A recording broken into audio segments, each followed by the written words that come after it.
Eu fui a esposa perfeita por anos, apenas para descobrir que meu marido e sua família me humilhavam em um grupo do WhatsApp, então eu decidi me tornar a vilã que eles sempre pensaram que eu fosse. Quando me casei com Mark, eu sabia que a família dele não estava muito animada comigo, mas pensei que poderia conquistá-los. Disse a mim mesma que era apenas uma questão de tempo. Se eu fosse paciente, gentil e respeitosa, eles eventualmente me viriam como eu realmente era. Desempenhei o papel da nora perfeita, sempre educada, sempre disposta a ajudar. Levava sobremesas para os jantares em família, elogiava a comida da mãe dele e fingia me importar com as histórias que o pai dele contava sobre os bons e velhos tempos. Ignorei as pequenas ofensas, os elogios com segundas intenções, os olhares que trocavam quando eu falava. Ia melhorar, pensei. Tinha que melhorar. Mas não melhorou. Não importava o que eu fizesse, eu sempre era outsider. A mãe dele, Linda, tinha um jeito de me fazer sentir indesejada sem nunca dizer isso diretamente. Mark sempre adorou comida caseira, ela dizia quando eu mencionava que pedimos comida pronta depois de um longo dia de trabalho. O pai dele, George, mal falava comigo, a não ser para comentar como, no tempo dele, as mulheres sabiam qual era o seu lugar. E a irmã dele, Sarah, era a pior de todos, doce na minha frente, mas cheia de desprezo. Que vestido fofo, ela me disse uma vez, só para se virar para Linda segundos depois e sussurrar, parece um pouco barato, não acha? Tentei contar a Mark como me sentia, mas ele sempre minimizava. Eles só precisam de tempo, ele dizia. Você está pensando demais. Então eu deixava pra lá, de novo e de novo. Dizia a mim mesma que estava imaginando coisas, que eles não queriam me excluir, que as piadas internas que compartilhavam nos encontros de família não eram para me fazer sentir uma estranha. Mas, no fundo, eu sabia a verdade. Os sorrisos forçados, o entusiasmo fingido quando eu falava, eles me toleravam, nada mais. Comecei a questionar tudo. Será que eu estava realmente fazendo algo errado? Será que eu não era boa o suficiente? Talvez se eu me vestisse diferente, ou cozinhasse melhor, ou aprendesse a amar as coisas que eles amavam, eles finalmente me aceitariam. Então eu me esforcei mais. Aprendi as receitas da Linda, ri das piadas ultrapassadas do George e tentei me aproximar da Sarah. Mas foi inútil. Nada mudou. Se alguma coisa, piorou. Então vieram os momentos que eram impossíveis de ignorar. A vez que Linda esqueceu de colocar um lugar para mim na ceia de Natal. O jeito que Sarah nunca me incluía nas fotos de família. O modo como todos falavam da ex-namorada do Mark, Jessica, como se ela fosse uma espécie de santa. Ela era tão gentil, Linda dizia, suspirando dramaticamente. E ela se encaixava tão bem com a gente. Era sempre a mesma mensagem, repetida vezes sem conta, eu não era Jessica, e isso significava que eu não era boa o suficiente. Ainda assim, apesar de tudo, eu me agarrava à esperança. Dizia a mim mesma que famílias eram complicadas, que amor exigia paciência, que eu podia suportar alguns anos desconfortáveis em troca de uma vida inteira com Mark. Ele era meu marido, minha pessoa, aquele que me escolheu. Isso com certeza significava algo. Mas, olhando para trás, percebo como fui ingênua. Porque enquanto eu lutava para ser aceita, Mark não estava lutando por mim. O golpe final veio no nosso 3º aniversário de casamento. Estávamos em um jantar de família quando Linda fez um comentário sarcástico sobre como as mulheres hoje em dia nem tentam mais impressionar os sogros. Esperei que Mark dissesse algo, que me defendesse, que colocasse um ponto final naquilo. Mas, em vez disso, ele riu. Ele riu com eles, como se tudo fosse uma grande piada. E naquele momento, algo dentro de mim mudou. Aquela foi a noite em que tudo mudou. Não disse nada, mas senti. Uma percepção lenta e crescente que vinha se acumulando por anos, finalmente se instalando no meu peito como uma pedra. Eu nunca seria uma deles. Não importava o quanto eu sorrisse, o quanto eu desse, eu sempre estaria do lado de fora, olhando para dentro. E se era assim, então talvez, apenas talvez, fosse hora de eu parar de tentar. Aconteceu por acidente. Mark tinha deixado o celular na mesinha de cabeceira enquanto tomava banho, e quando me inclinei para pegar meu livro, a tela acendeu. Uma notificação de um grupo de conversa apareceu, um que eu nunca tinha visto antes. Família em primeiro lugar. Meu coração deu um salto. Hesitei. Não era do tipo que bisbilhota, mas algo nisso fez meu estômago revirar. Por que eu não estava nesse grupo? A curiosidade venceu. Toquei na tela. Queria não ter feito isso. A primeira mensagem que vi foi da Sarah. Nossa, você viu o que ela estava usando hoje à noite? Tão constrangedor. Minha garganta se apertou. Depois veio a Linda. Honestamente, não sei o que o Mark vê nela. Ela é tão cafoninha. As palavras se misturaram enquanto eu rolava a tela. Eles zombavam da minha comida, das minhas roupas, até do jeito que eu ria. Ela se esforça tanto, Sarah escreveu. É até triste. Engoli em seco, minhas mãos tremendo enquanto continuava lendo. E então vi o nome do Mark. Meu estômago despencou. Rezei e implorei, para que fosse diferente. Para que ele me defendesse, dissesse para pararem. Mas, em vez disso, ele escreveu, eu sei. Ela exagera um pouco às vezes. Um pouco exagera. Como se eu fosse um fardo que ele tinha que suportar. Senti náuseas. Meu rosto ardia de humilhação. Há quanto tempo isso estava acontecendo? Quantas vezes eles riram de mim pelas costas enquanto sorriam na minha frente? Fiquei sentada ali, encarando a tela, repassando cada momento na minha cabeça. Os olhares frios. As conversas sussurradas. O jeito que eles sempre pareciam compartilhar uma piada da qual eu não fazia parte. Não era paranoia. Era real. Eles me desprezavam. E o Mark, meu marido, o homem com quem jurei passar minha vida, permitia. Pior, ele se juntava a eles. O som do chuveiro sendo desligado me trouxe de volta à realidade. Rapidamente coloquei o celular de volta onde o encontrei, minhas mãos ainda tremendo.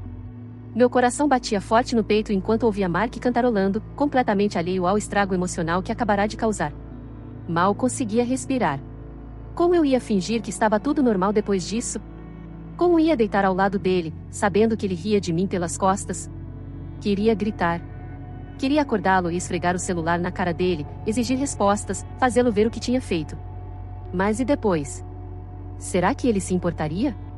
Será que pediria desculpas, ou só diria que eu estava exagerando, como sempre fazia? Não queria descobrir. Porque, no fundo, eu já sabia. Ele não lutaria por mim. Nunca tinha lutado.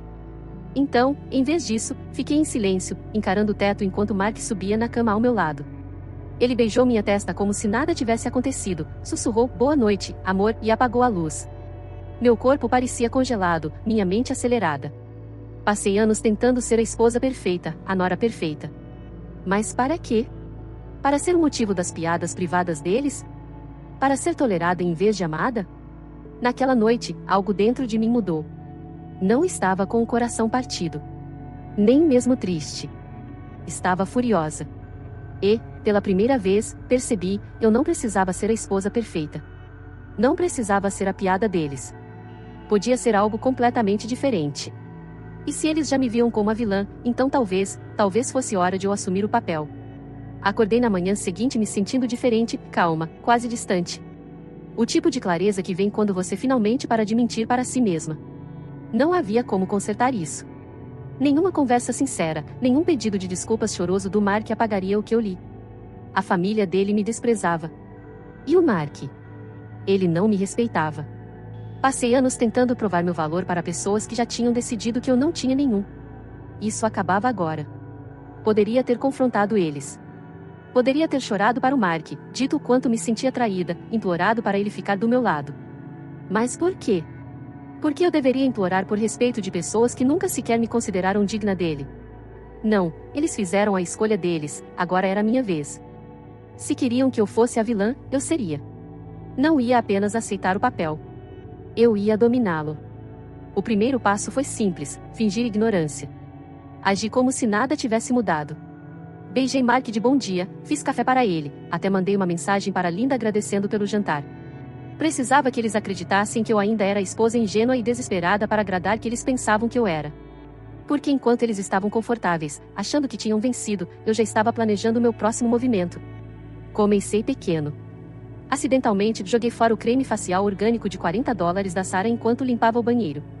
Elogiei a maior rival da Linda, exaltando seu gosto impecável em decoração no próximo encontro de família. Fiquei confusa quando o pai do Mark mencionou uma história que eu supostamente já tinha ouvido, fazendo-o repeti-la 3 vezes até que ele estivesse visivelmente irritado. Mesquinho? Com certeza. Mas profundamente satisfatório. Então, eu fiquei estratégica. Reservei uma luxuosa viagem de casal para mim e Mark, uma cara e completa escapada para o Caribe. E me certifiquei de que a família dele soubesse disso só depois que tudo estava confirmado. Ai, não, esquecemos completamente de convidar vocês, eu disse, fingindo arrependimento quando Linda tocou no assunto. A expressão no rosto dela? Impagável.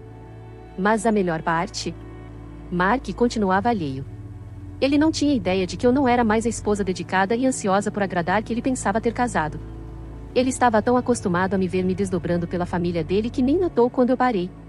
Não percebeu quando comecei a sutilmente afastá-los, plantando pequenas sementes de discórdia que cresceriam com o tempo. Eu não estava mais buscando a aprovação deles. Não queria amor, aceitação ou validação.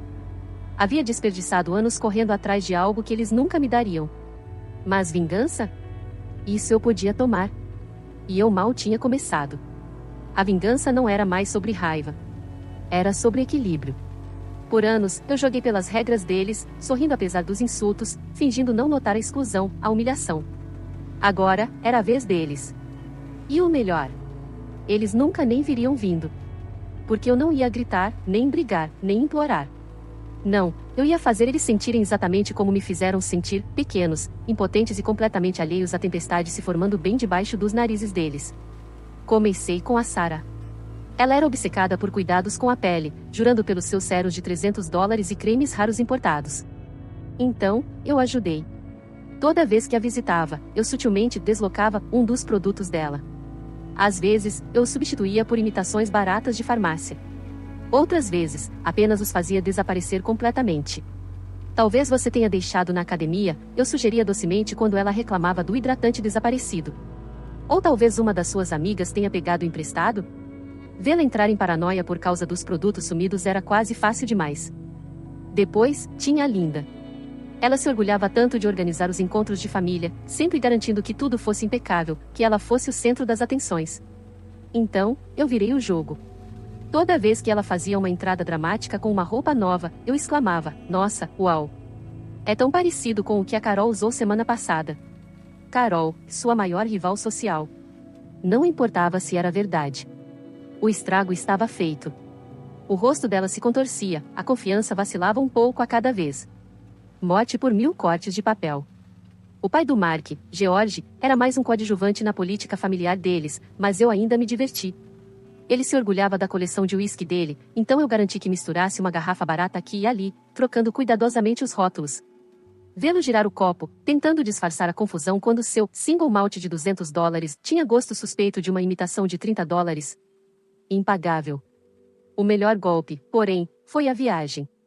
Depois de reservar a luxuosa escapada para o Caribe para mim e Mark, eu me certifiquei de mencioná-la casualmente para Linda, depois que tudo estava finalizado.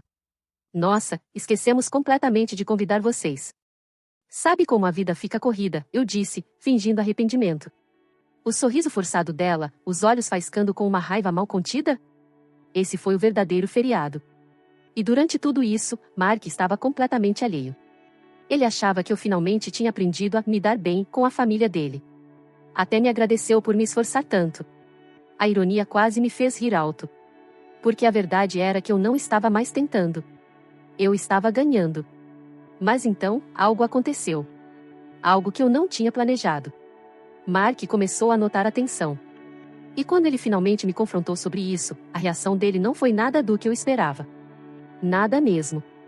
Mark sempre foi desatento, mas nem ele podia ignorar a tensão crescente para sempre. "O que está acontecendo entre você e minha família?" ele perguntou uma noite, franzindo a testa enquanto colocava o celular de lado. Eu dei de ombros, fingindo inocência. "Como assim?" Ele suspirou, esfregando as têmporas. "Você está diferente.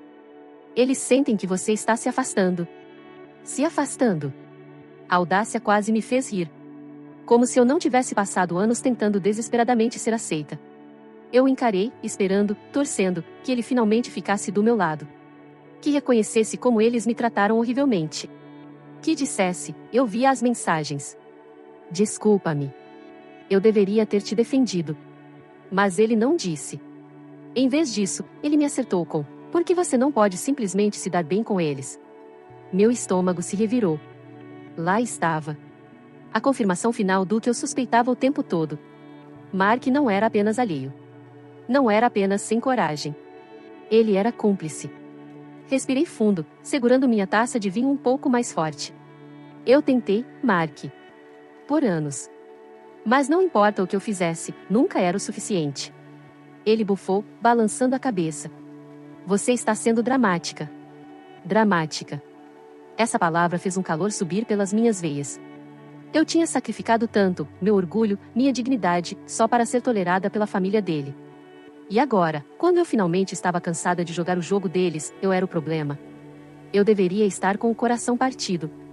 Deveria estar devastada que meu marido, o homem que jurou me amar e proteger, estava me manipulando psicologicamente. Mas eu não estava. Eu estava livre. Porque agora, eu não precisava mais fingir. Não precisava mais ter esperança. Mark tinha me mostrado exatamente quem ele era. E eu acreditei nele. Naquela noite, fiquei acordada, encarando o teto, minha mente zumbindo. Se eu era realmente a vilã na história deles, então eu ia desempenhar o papel direito. E vilões? Eles não imploram. Não choramingam. Eles tomam.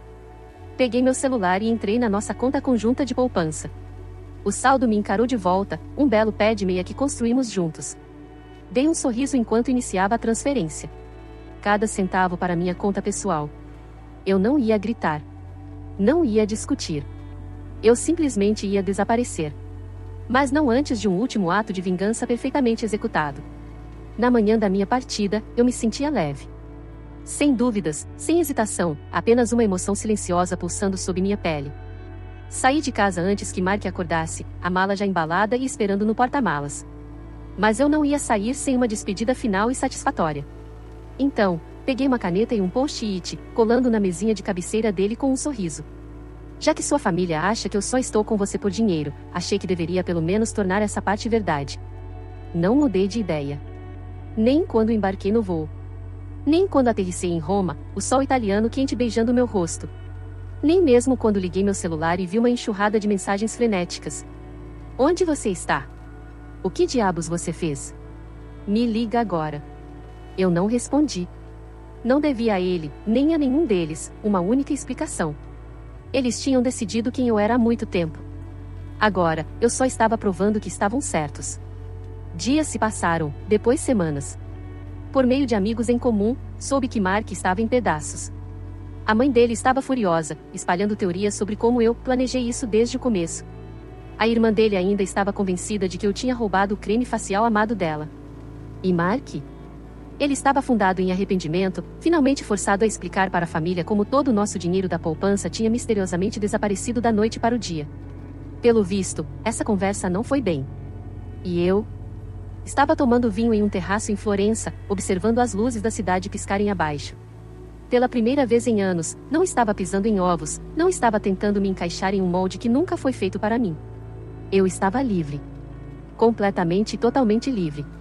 E o melhor? Não sentia culpa. Nem um pouco. As pessoas sempre falam sobre a importância do perdão, de ser a pessoa maior. Mas às vezes, a melhor coisa que você pode fazer é ir embora. Não com o coração partido, não com amargura, mas com uma taça de champanhe em uma mão e uma passagem de primeira classe na outra. Porque se eles iam me escalar como a vilã, eu ia garantir que tivesse a última risada. E acredite, eu tive.